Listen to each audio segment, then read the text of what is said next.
A couple of words in defense of Barbie dolls. The Barbie dolls are produced by Mattel company, which was started by Ruth Handler in the United States of America in 1950s, and they came into existence after her observation that although almost all the dolls, practically all the dolls of that age, were looking like infants and like even newborns, the girls who were playing with them were inventing adult characters, adult rules in their play for those dolls, using those newborn styled baby dolls. So Ruth Handler has perceived that here is have noticed that here is a good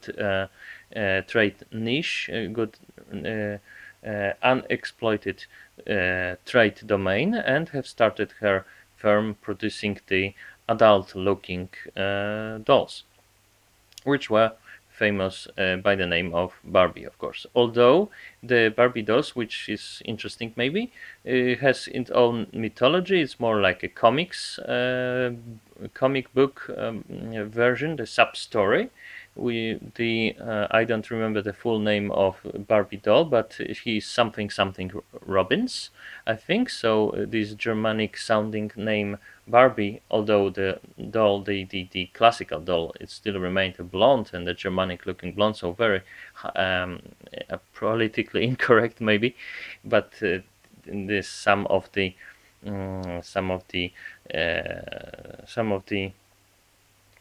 products which Mattel has to offer as reacting to this type of claim that maybe it's not politically correct. So, but about it later. But there's an entire mythology. Barbie is supposed to live in Malibu with Ken and in California, sunny California, so she's rather tanned than not tanned.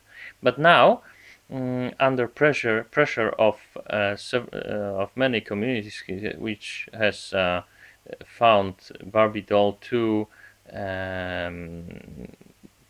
not really connected with the real world, the Mattel company started many different additions to the original product. So besides the original type of doll, which is the tall etheric blonde, there are also different type of skin color, of size, of posture, of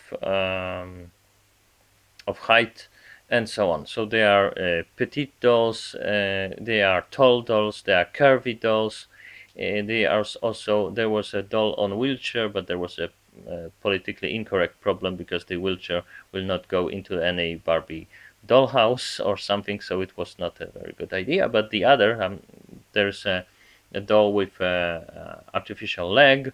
There are dolls who are representing different professions that the girls could choose in the future, but also for the men dolls, because they are also different. They are also different skin colors and looks. So there are Asian dolls and Latino dolls, both male and female.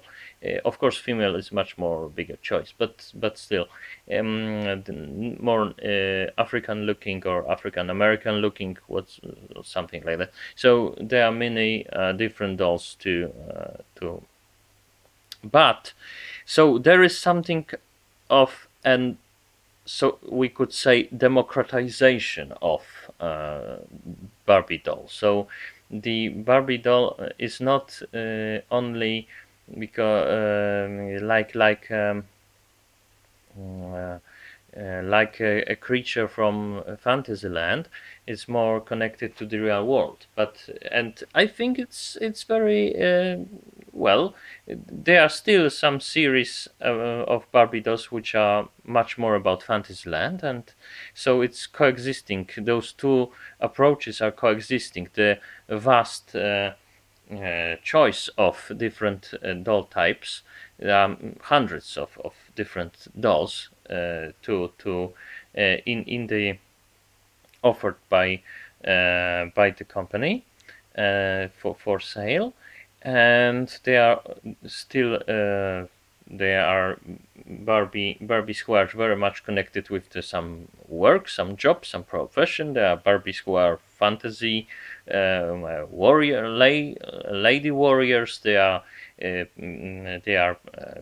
Barbies politicians and so on, so on. So politicians,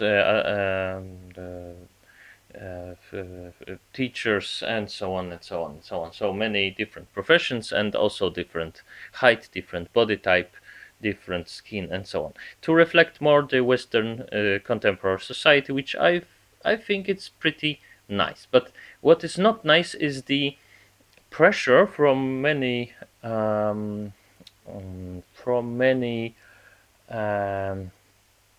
groups who are claiming that Barbie is still shaming fat shaming even the young girls, and making them life more miserable because they are comparing themselves to dolls. Maybe they are comparing to dolls, but what the people who are claiming this are suggesting is that the Barbie doll typical is would not exist in the normal world. The girl which would have the same proportions would not stand, would have a too thin neck, too big head, and so on. So too long legs, and too thin to support these proportions. So yeah, that's true, but it was never said that the Barbie doll was to reflect the typical girl or something like this. But this didn't stop any social justice warriors and scientists even to making calculations of estimating the classical body type of Barbie for the equivalent of a girl who would have something like 1 meter 67 centimeter or something like this in heels, and without heels slightly shorter or something like this, and that only, and they have concluded that only the curvy type is more or less like an average young girl, and even this has too small feet and so on to support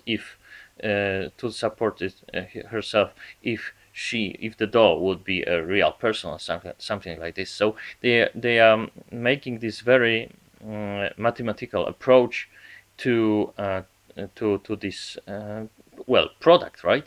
So they even the company, some other companies started the doll Lamely, which was more down to earth in this aspect, and it's more looking like living girls in proportions and so on and so on. But the sale is not going very well. More success had scored the Mattel scored more success with the new body types, the curvy, the tall, and the petite, and so on. So, and the different races, ethnicities, looks, and skin colors. So in this political correctness game, Mattel was victorious, not Lamely. But it's much more bigger film with more possibilities. That's also true. But what I'm getting here at is that I have observed that Mattel company has defended themselves against the more aggressive types of aggressive claims that their product is not making the girl's life miserable or something. That they are usually answering that it's not a person, it's a doll. It was meant to be a doll, and it's a doll. So if the parents, they sort of imply that if the parents will not tell to their children that it's only a doll, it's their fault, right? And that's true, it's true. But also very, very funny is that they could be also saying it would be also true that Barbie doll was never meant to be an average girl, right? She was living in Malibu, right? She was meant to be supposed to be living in Malibu, in a rich place, and she was more like a model than a typical girl. And the models are not looking like typical girls, right? Maybe the proportions that the classic Barbie has are not very favorable for standing up or something like this, but they are pretty close to the model shapes, to some Naomi Campbell's shape, or to some I don't know, Cindy Crawford shape, or Claudia Schiffer's shape, right? So it was never saying that they were to be typical. And I'm well, I understand some of those claims to make Barbie and any products which has something to do with raising children, to make a little bit maybe down to earth, or more more interesting, by making it more like this world thing. But I also think that we also have too much of this radical democratization of everything, and